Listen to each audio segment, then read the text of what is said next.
बच्चों, आज हम कक्षा 8वीं विषय हम लोग सहायक वाचन में आज पढ़ेंगे। ठीक है, गांधी जी के बारे में आज पढ़ेंगे हम लोग। ठीक है, अध्याय पहली झलक पढ़ेंगे इसमें। ठीक है, पहली झलक में क्या दिया है? मोहन का बचपन, है ना। मोहन के बचपन का मतलब गांधी जी के बचपन की फ़ोटो आप देख रहे हो यहाँ पे। ठीक है, मोहन के बचपन। तो बरसात का क्या था? दिन था, है ना। बरसात का दिन था, आसमान में बादल रह रह कर घिर आते थे, है ना। देखते हो आप लोग, बरसात का मौसम है अभी, है ना। देख रहे हो कि बादल कभी निकलता है कभी नहीं निकलता है ना। एक बालक उन्हीं की तरफ क्या कर रहा था? एकटक देख रहा था। देखते देखते एकदम चिल्ला उठा, माँ माँ देखो सूरज निकल आया, अब तू पारना कर ले। पारना मतलब है अपना उपवास खोल ले, है ना।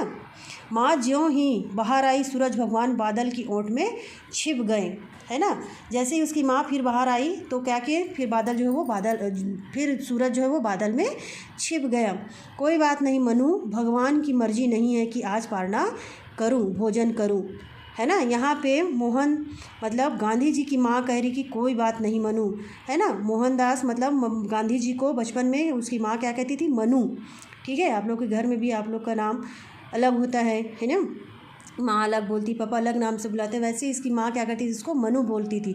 और बोल रही कि भगवान की आज मर्जी नहीं कि मैं पारना करूँ, मतलब अपने व्रत को खोलूँ, ठीक है, और भोजन करूँ।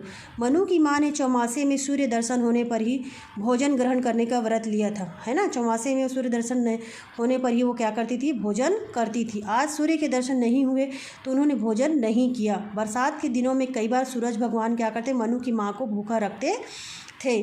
सूरज के न दिखने पर माँ ने जब भोजन नहीं किया तब मनु को बहुत क्या लगा? वहाँ पे उनको बहुत बुरा लगा। उसने माँ से पूछा, माँ तू ऐसे कठिन व्रत क्यों करती है?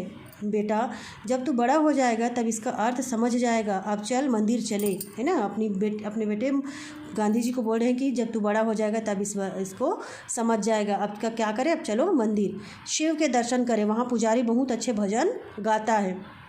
माँ तो शिवालय जाती है, शिव के दर्शन करती है। बाल कृष्ण हवेली जाती है, कृष्ण के दर्शन करती है। राम मंदिर जाती है, राम के दर्शन करती है। बापू भी सब मंदिरों में जाते हैं, लेकिन वे रामायण बड़े प्रेम से सुनते हैं। जब ब्राह्मण दोहे चौपाई गाता है तब मुझे बड़ा अच्छा लगता है। और सुन, धाय कहती है कि तू राम नाम लिया कर तो तुझे भूत प्रेत का क्या, किसी का भी डर नहीं सताएगा। और बापू हरे राम हरे कृष्ण का कीर्तन बड़े प्रेम से सुनते हैं। तो तू बता माँ, इन तीनों में से कौन बड़ा है? वो अपनी माँ से पूछ रहे कि इतने सारे भजन करते हो आप लोग, इतने सारे भगवान को मानते हो, तो उनमें से बड़ा कौन है? तो बेटा ये तीनों ही बड़े हैं। उसकी माँ बोल रही है कि वे तीनों ही बड़े हैं, तीनों ही एक हैं, भगवान के ही नाम है। देख ना, मैं तुझे कभी मनु कहती हूँ और कभी मोनिया भी कह देती हूँ। अरे जब तू बड़ा हो जाएगा तब सब समझने लगेगा, है ना। उसकी माँ उसको बोल रही कि मैं तुझे कभी मनु बोलती हूँ कभी मोनिया बोल देती हूँ, है ना। जब तू बड़ा हो जाएगा तो सारी बात समझ जाएगा। ऊपर बात करने वाले माँ बेटे पुतली बाई और मोहनदास थे, है ना। गांधी जी की माता का नाम क्या था? पुतली बाई। मोहनदास ही बड़े होने पर मोहनदास करमचंद गांधी कहलाए और देशवासियों की सेवा करने के कारण महात्मा गांधी के नाम से संसार भर में क्या हुए? वो प्रसिद्ध हुए।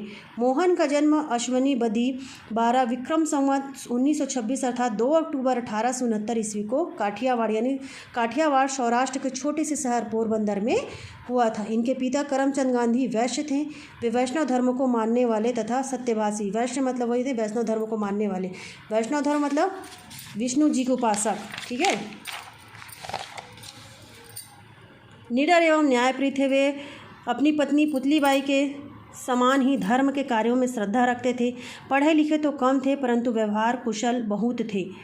घर बाहर के पेचीदे मामलों को बड़ी चतुराई से सुलझा देते थे। पोरबंदर अंग्रेजी राज्य की छत्रछाया में एक छोटी सी रियासत थी, उसी के दीवान थे। राजकोट के वो दीवान थे, ठीक है। राजकोट और बीकानेर रियासत में भी इन्होंने इसी पद पर कार्य किया था। कम पढ़े लिखे थे लेकिन फिर भी उनकी पदवी जो है वो बड़ी ऊंची थी।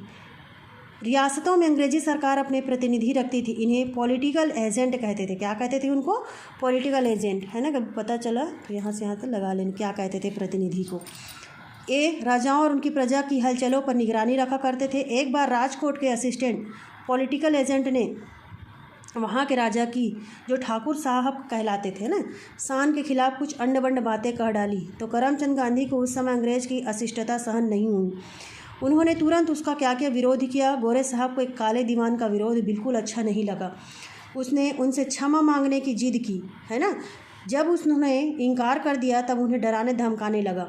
कुछ देर के लिए उसने उन्हें हवालात में भी बंद रखा, परंतु करमचंद मामूली आदमी नहीं थे, है ना, जो उस गोरे को क्या करे घुड़की से डर जाते। उन्होंने माफ़ी मांगने से बार बार इनकार के अंत में गोरे को झुकना पड़ा और उन्हें छोड़ दिया गया।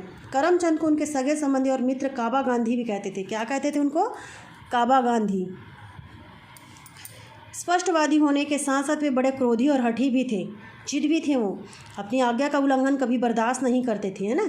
अपने निर्णय पर दृढ़ रहने की इच्छा मोहन को अपने पिता से ही मिली थी, है ना। जो वो नियम बनाते थे, जो वो समय लोगों को देते थे, उसी समय पर उनको से मिलना होता था। अगर वो समय थोड़ा सा भी चूक जाते थे, 1 मिनट के लिए भी चूक जाते थे, वो किसी से नहीं मिलते थे, ठीक है। शिष्टाचार में भूल के कारण प्रायश्चित। तो एक बार घर में भोजन पर कई लोग निमंत्रित हुए। अतिथियों में मोहन ने अपने मित्र को भी निमंत्रण भेजा था, पर किसी कारण से वह भोजन में शामिल नहीं किया जा सका। भोजन में मुख्य रूप से क्या बना था? आम खिलाया जाने वाला था। मित्र को वह आम नहीं खिला सका, इससे मोहन को बड़ा दुख हुआ। इसलिए उसने मौसम भर आम नहीं खाया, यद्यपि आम उसका प्रिय फल था, है ना। जब वो अपने मित्र को निमंत्रण दिया था तो वो क्या खिलाना चाहता था? उसको आम, लेकिन आम नहीं मिल पाया, तो उन्होंने पूरे साल भर मतलब जो मौसम भर आम नहीं खाया, यद्यपि आम उनका क्या था? प्रिय फल था। शिष्टाचार के पालन में जो गलती हुई थी उससे वह फिर न हो, इस विचार से उसने क्या किया? यह संकल्प किया था।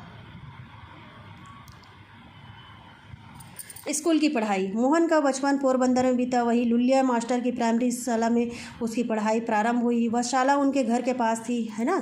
मास्टर साहब क्या थे? लंगड़े थे, इसलिए उन्हें क्या कहते थे लोग? लुलिया मास्टर कहते थे। जब मोहन के पिता पोरबंदर से राजकोट रियासत के दीवान बनकर गए, तब उनके साथ मोहन भी गया।